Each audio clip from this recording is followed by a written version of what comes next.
I'm Sam McKeag, and this is Saskatchewan. If you were to see Jada Yee walking down the street, you'd see no clues or make any assumptions about his alter ego. But the tall guy, 6'3", who spends many of his days in a suit, is also known as Chyna B.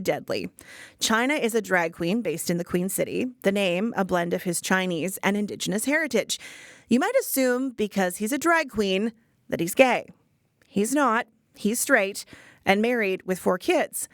What started as a challenge to raise some money for an organization in Regina that helps young queer and trans people who've been kicked out of their homes has turned into a passion project for him.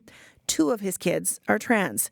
He could have been one and done with his first performance, but he says he's found joy, connection, and a way to be an ally in action. Jada, welcome to the podcast. Thanks for having me.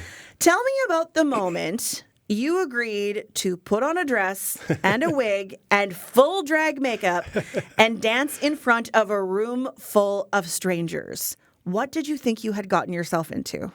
You know, my first thought was, let's just kind of have fun with it. And then I realized the more drag kings and queens I talk to, it's a serious art form.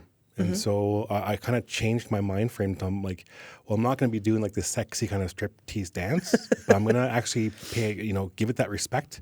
And then just started rehearsing for like months and months and months with rehearsing my dance routine and my movements in my face and my hands and everything. So it's, it was quite the fun journey. What was the hardest part when you were first learning? Heels, walking in heels for sure. So I had to, I don't know how you ladies do it. I started off with 1-inch heels and I hurt my ankles a couple times, but I had to walk around in heels at my house for weeks before my performance for sure. What size are your feet? Size 11.5. Men's? Yes. Where did you find shoes?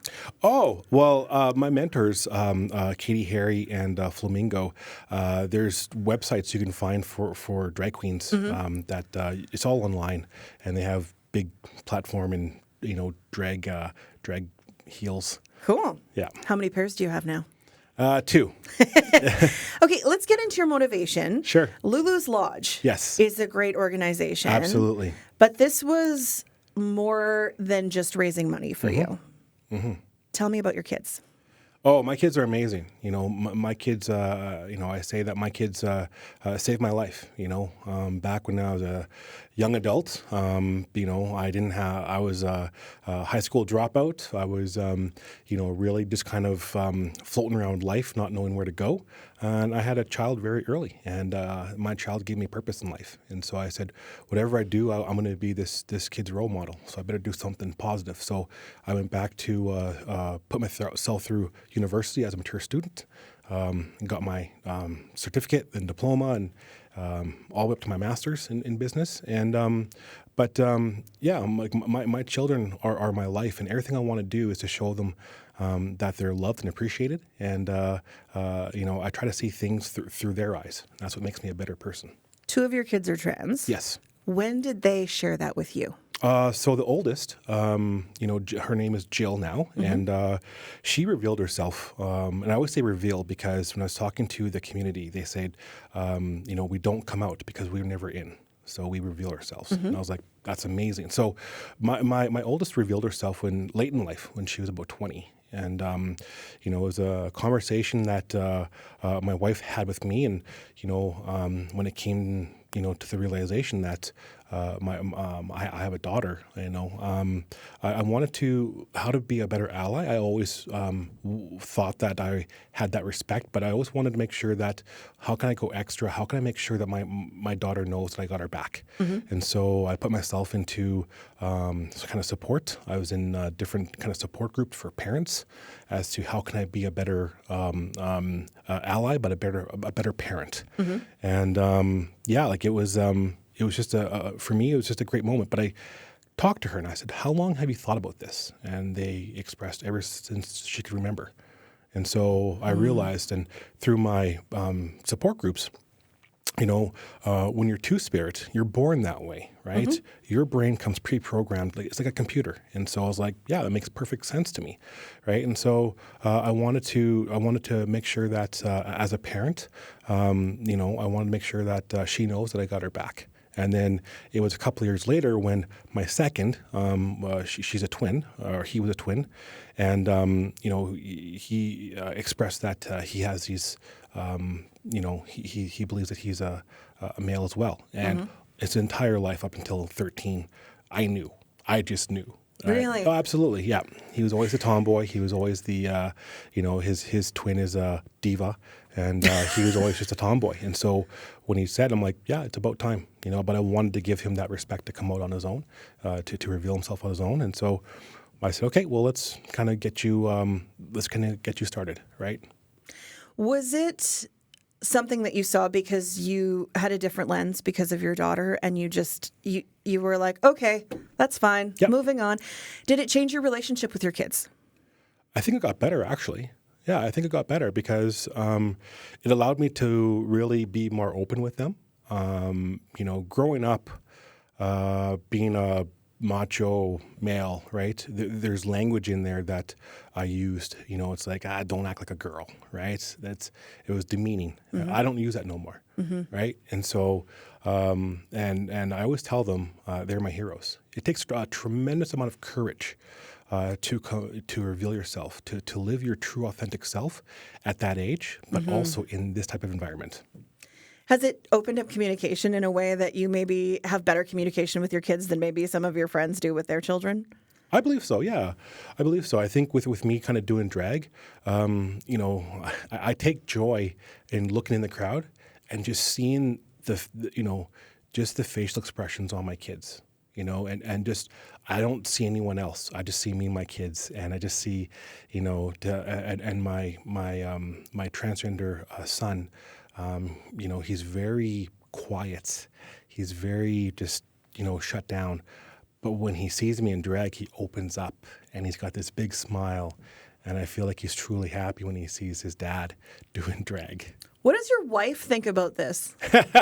She helps me get dressed. She's an amazing, and I can't stress enough that I couldn't do anything like this without her support. Of course. And she is my rock. She's my best friend, and she absolutely loves it. She takes so many pictures and says, "This is my beautiful husband." And she helps me get into my drag dress, and because there's like layers and layers and layers. We've got to shape the body. Absolutely.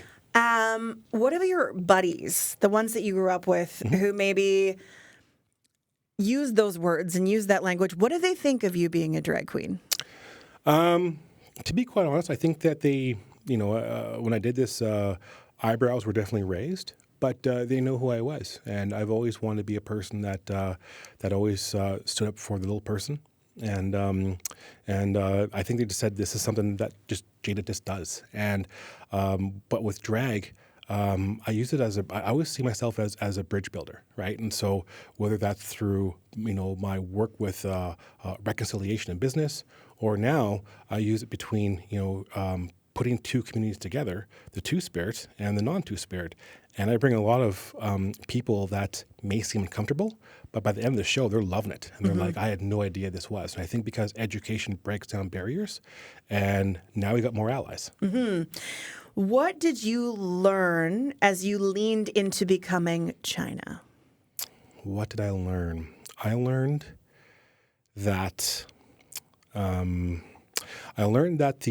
LGBTQ, community is such a welcoming community. I was very nervous, and I'll tell you why.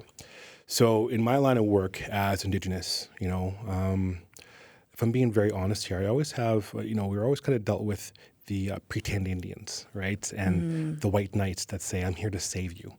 I didn't want to be seen as that straight savior of the community. And I'm very open about that as well.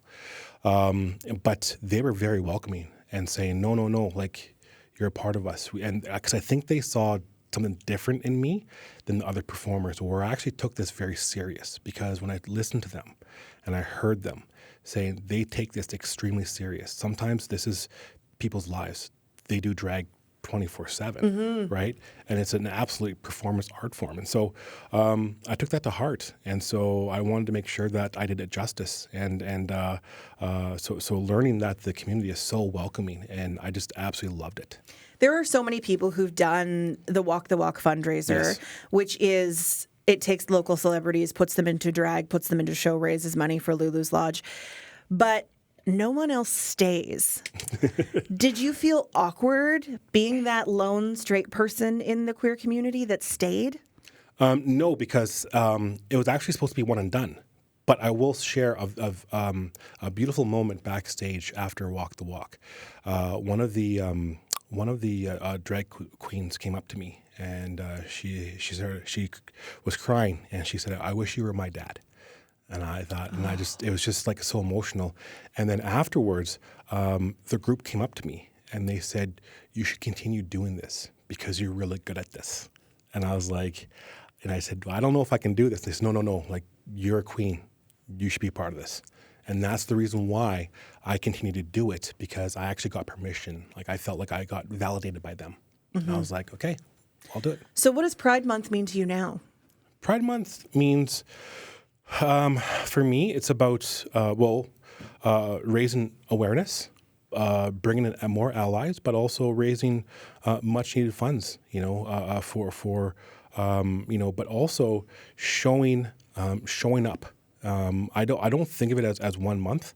It's all year long for me now, right? And so any opportunity, like, I fight for them in the rooms that they're not in. And I take that very serious because I do feel a part that I am a part of their community now.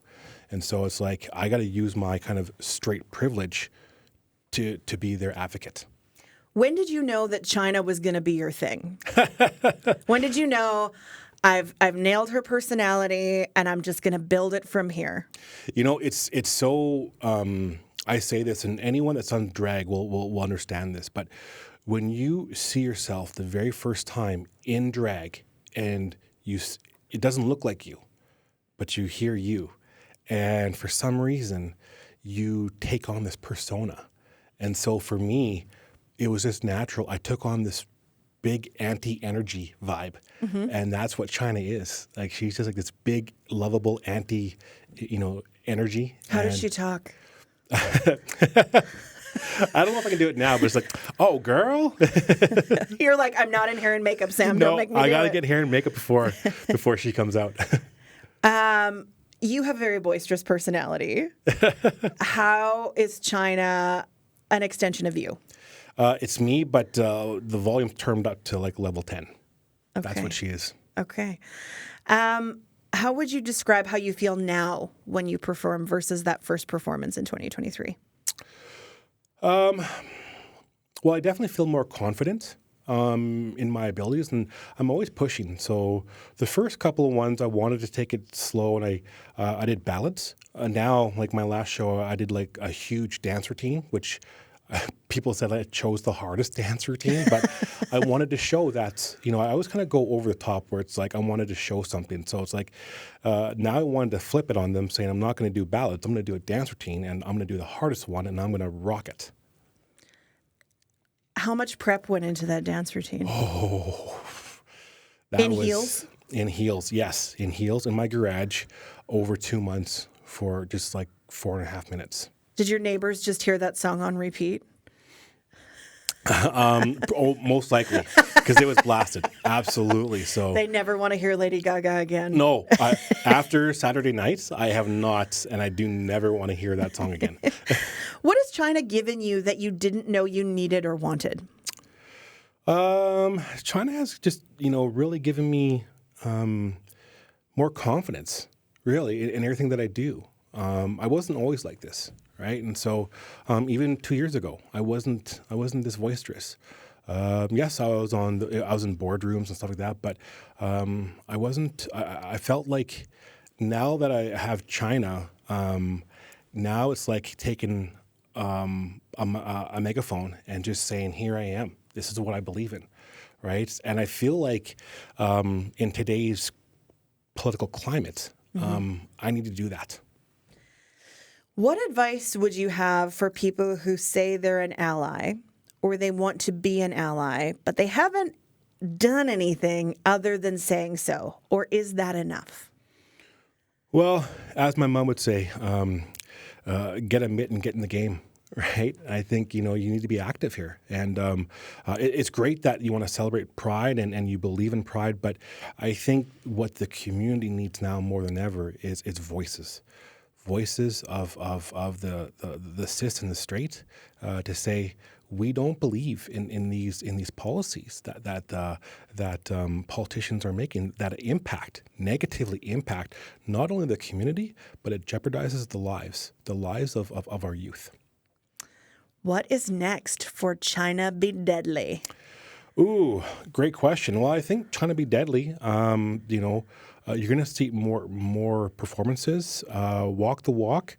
I'm proud to say that Flo has kind of handed over Walk the Walk to Chyna, and it's going to be version 2 of Walk the Walk because we definitely need to start raising funds for Lulu's Lodge. And before we go, we've talked a lot about Lulu's Lodge, but why is it so important in this community for people who've just heard the words but don't know what it is?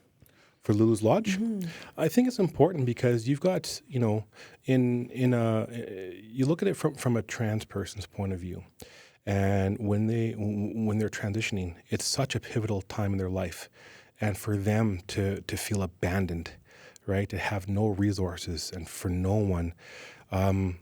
That's why when it comes to, the Two-Spirit community, that's why trans is, one of the highest suicide rates. And I just think they need to feel that they belong in our society. Jada, thanks so much for being candid and for sharing your story, and I can't wait to see you on the stage. Thanks so much.